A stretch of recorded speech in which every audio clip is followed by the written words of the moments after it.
Hello everyone, welcome back to my channel. So how are you all doing? I hope you are doing great.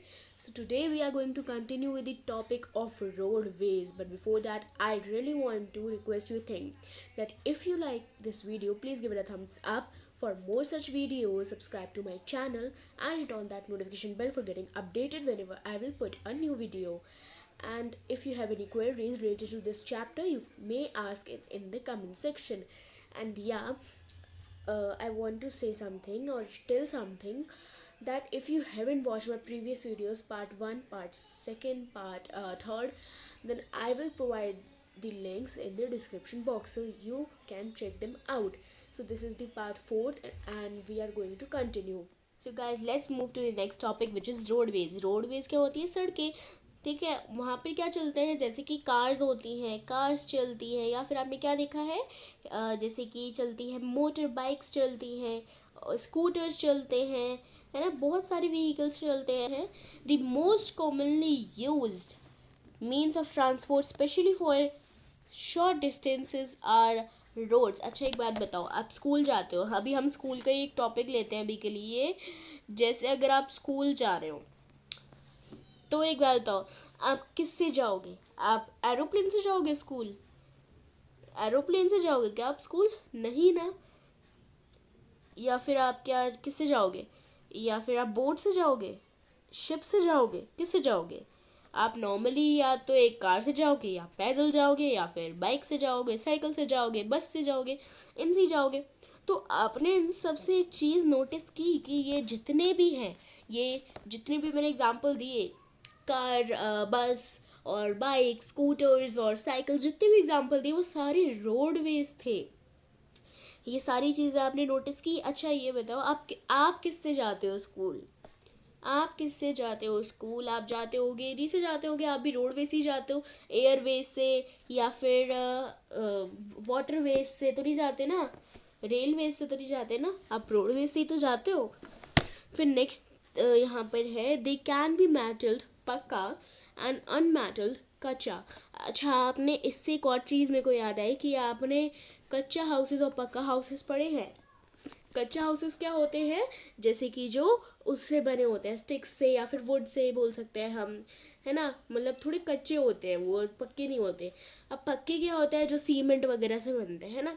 तो वैसे ही ये roads में भी यही चीज़ है कि वो मेटल्ड होती है, पक्की रोड्स होती हैं, या फिर अनमेटल्ड होती है, या फिर कच्ची होती है.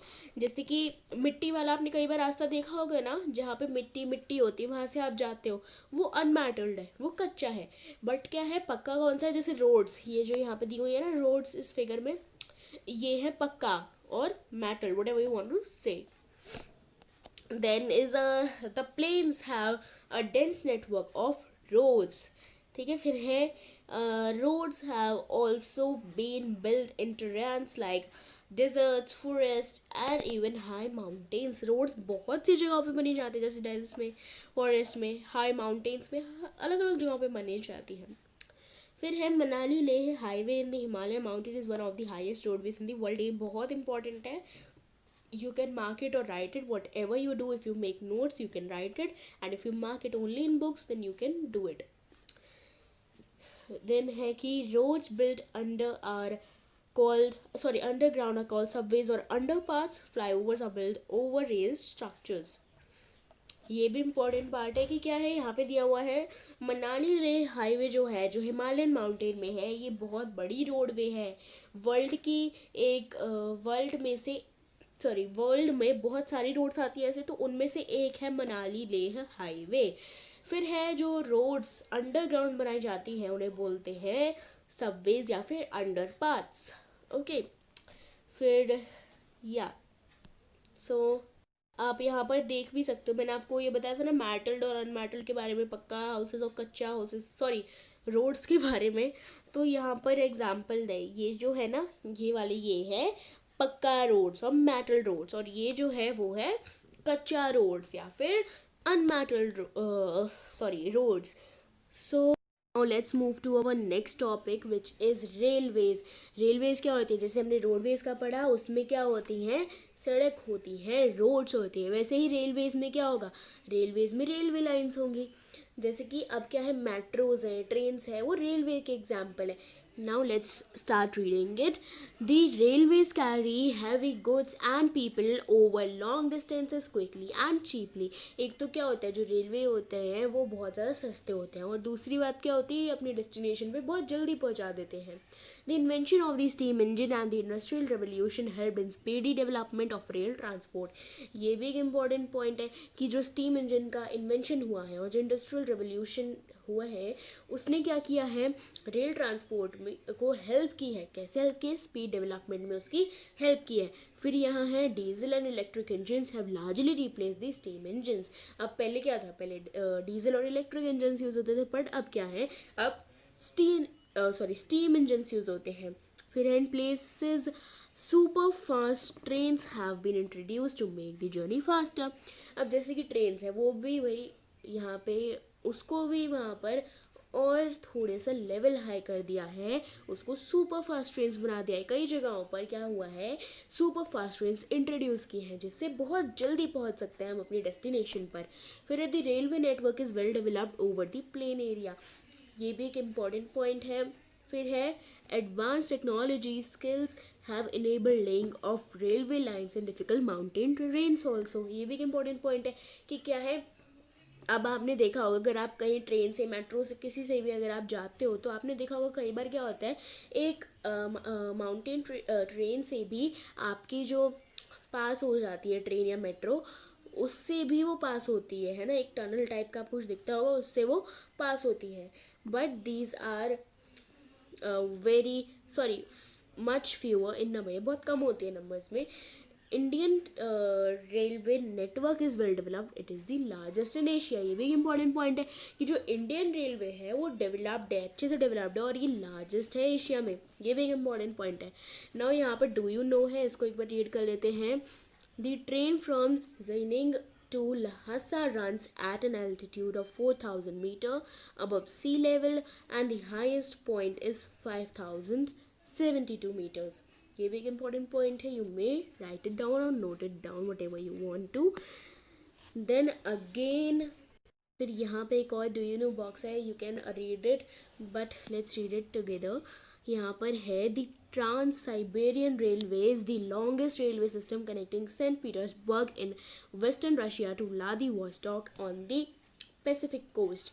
ये एक इम्पॉर्टेंट पॉइंट है, ये आपके एग्जामिनेशंस में पूछा जा सकता है कि कौन सा रेलवे है, या फिर वो किसको कनेक्ट करता है और किससे कनेक्ट करता है और कौन से कोस्ट पे होता है। ये एक इम्पॉर्टेंट पैरा है, आप इसको लर्न कर सकते हो। फिर जो नेक्स्ट है, नेक्स्ट टॉपिक पे आते हैं, हमारे जो नेक्स्ट टॉपिक है हमारा वो है water veg. So water veg से अब स्टार्ट करते हैं। You have already learn that since early days water veg were use for transportation. ठीक है, वाटरवेज बहुत टाइम से चले आ रहे हैं, है ना, कि मतलब बहुत टाइम से सी रूट से आते थे जो लोग ट्रेडर्स वगैरह, वो भी सी रूट्स को ही कैरी करके, मतलब सी रूट्स के की मदद से ही आते थे, वो की हेल्प से ही आते थे वो यहाँ तक, है ना। दूसरी कंट्रीज़ में अगर उनको ट्रैवल करना होता था वो सी रूट की हेल्प लेते थे। तो हमने ये पढ़ा हुआ है ना, यहाँ पे यही बताया गया है इस लाइन में।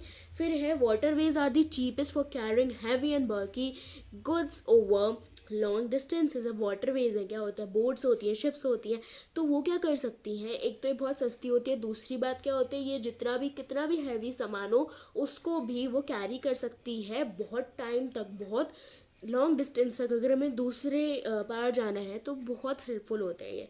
फिर they are mainly of two types, inland waterways and sea routes. ये आपसे पूछा जा सकता है कि वाटरवेज किस टाइप के होते हैं, तो यहाँ पे आ जाएगा इनलैंड वाटरवेज और सी रूट्स।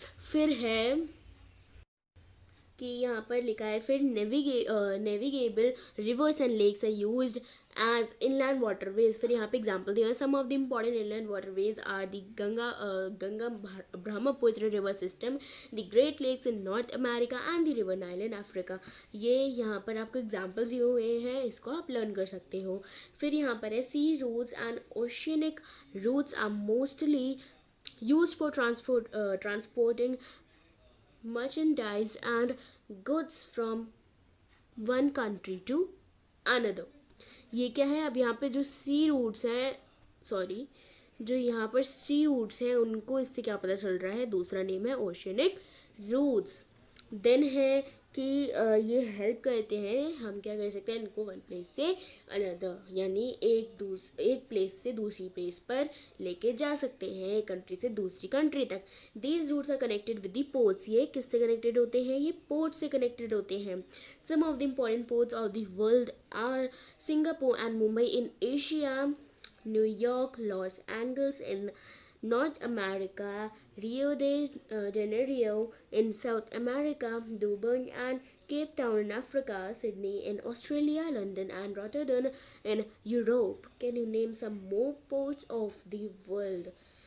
So yeah, ये एग्जाम्पल्स आपको दिए हुए हैं, ये आप अच्छे से लर्न कर लो, क्योंकि ये पूछे जाते हैं आपके कॉम्पिटिटिव एग्ज़ाम्स में भी पूछे जाते हैं. अगर आपके ओरल एग्ज़ाम्स हैं उनमें भी कई बार पूछ लेते हैं ये, तो आप ये लर्न कर लो. So yeah that's it for today and thank you for watching this video. Meet you in the next video.